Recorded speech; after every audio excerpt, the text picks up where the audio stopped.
Livingstons are one of the larger slave trading families out of New York City. The rivals for places like Newport, Rhode Island, and Providence, which dominates the North American trade, certainly the Philadelphians and the New Yorkers were trying to catch up. We're going to talk about the DeWolf family, the largest slave trading family, in a moment. We're going to be joined by one of the DeWolfs, Katrina Brown, and how she traced the trade in her family. But I want to ask you about Princeton University. Sure. Princeton is, to me, one of the more interesting of the schools. They're all distinct in some ways, but founded in 1746 and founded in a religiously radical tradition, evangelical tradition, Princeton finds itself struggling in its early years. In 1768, it had just had a sequence of short presidencies, 2 deaths, including 2 deaths of the president. And they recruit the Scottish minister, John Witherspoon.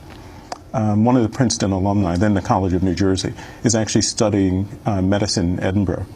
And he's acting on behalf of his college to recruit John Witherspoon of Paisley to come to New Jersey. Witherspoon eventually makes the decision, he and his wife Elizabeth, to cross the Atlantic and go to New Jersey. And one of the things I argue in the book is that what would make this successful minister from Scotland attracted to a relatively unsuccessful college in a colony that's actually not, in fact, a powerhouse in North America? And the answer is really the extraordinary network, Scottish network in the Americas, the ways in which the Witherspoon family, in particular, had reached out across the Americas and branched out across the Americas and provided Witherspoon a way of actually securing and stabilizing the College of New Jersey by exploiting these family and national connections, the Scottish diaspora in the Americas. And it included particularly Scots who were moving into the Carolinas and Virginia, into the back country of Virginia and the Carolinas, and into the Caribbean. And what did that have to do with slavery? That means that actually what he ends up doing is sort of pointing and looking south for new sources of students and money.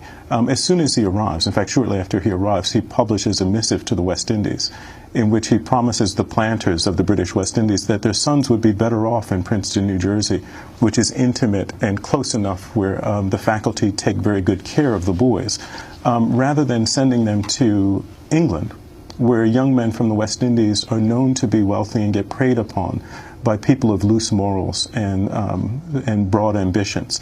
So sending them to Princeton actually would be better for them, but it would also be better for Princeton. And he makes this, he's not the only one to do this. I should point out that if you look at those colleges that are founded in the mid-18th century, they all send ambassadors to the West Indies in search of money and students. Tell us about Betsy Stockton, who was enslaved by an early 19th